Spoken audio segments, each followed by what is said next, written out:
Disyaratkan di dalam berkurban itu beberapa syarat. Harus memenuhi syarat ini. Syarat sahnya kurban kita. Coba diperhatikan. Syarat sahnya kurban kita pertama harus dari hewan ternak yang sudah disepakati, sudah ditentukan. Seperti onta, sapi, kerbau, domba dan kambing. Berarti itu 5. Ibnu Abbas pernah menukil boleh kita berkurban dengan ayam. Berkurban, kata beliau yang penting ada darah aja. Ayam atau bebek angsa atau bebek atau apalah gitu. Tapi itu khilaf daripada ulama. Maka kita ikutin ulama 4 mazhab. Ini beliau bilang biarkan orang miskin juga bisa menyembelih kurban walaupun bebek. Tapi itu menyelisihi para ulama. Maka yang disepakati adalah hewan ternak. Hewan apa? Halo? Masih hidup gak nih? Nah, itu hewan ternak. Yang mana? Onta, sapi, kerbau. Kerbau sejenis dari sapi. Domba dan kambing. Itu syarat pertama. Berarti di luar yang saya sebut itu tidak. Kalau ada jamaah bilang, Syekh boleh nggak berkurban dengan rusa? Tidak boleh. Kenapa? Karena tidak dijelaskan, tidak ditentukan. Yang ditentukan adalah apa yang saya sebutkan tadi. Yang kedua, harus memenuhi kriteria umur yang sudah ditentukan.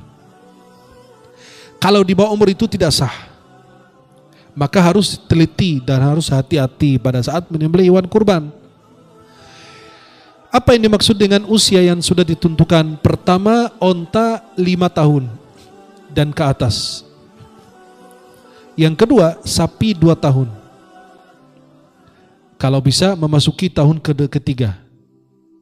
Kemudian kambing 6 bulan. Kambing 1 tahun. Kambing 1 tahun. 1 tahun lebih itu lebih bagus.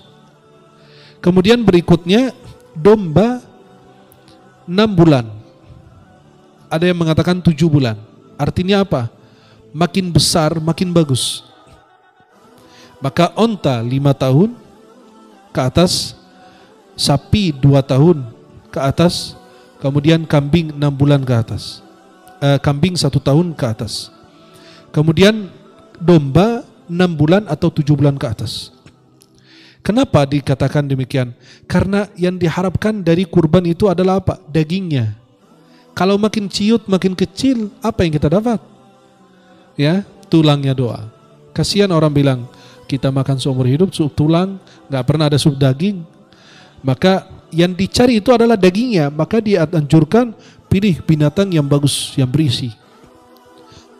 Kemudian yang ketiga, yang disyaratkan adalah keselamatan hewan kurban itu dari penyakit. Kemarin saya ditanyakan oleh jamaah di Instagram saya itu, Syekh, saya sudah beli hewan kurban, tiba-tiba sakit kena penyakit yang kemarin, terus sembuh, tapi dia meninggalkan bekas agak pincang dikit. Boleh nggak jadikan kurban? Nah, siapa yang menjawab?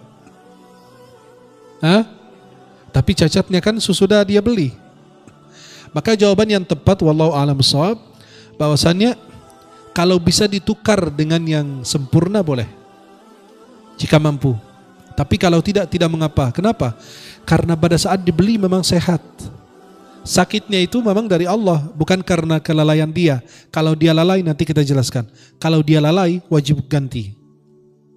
Kalau tiba-tiba sapi kita sakit karena kelalaian kita, wajib kita menggantinya. Maka dikatakan bahwa oleh para ulama ada syarat-syarat yang ditentukan.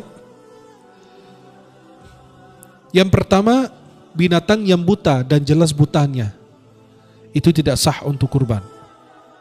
Yang kedua, binatang yang pincang dan jelas pincangnya. Yang ketiga, binatang yang sakit dan jelas sakitnya kelihatan. Kemudian binatang yang kurus dan habis lemaknya, tinggal tulang doang. Kadang-kadang kita lihat kambing kasihan gitu, apa yang mau diambil. Maka itu binatang itu tidak disyaratkan atau tidak disahkan sebagai kurban. Dia jelas butanya, jelas sakitnya, jelas pincangnya, ya jelas kurusnya, habis lemaknya, itu tidak sah untuk kita berkurban.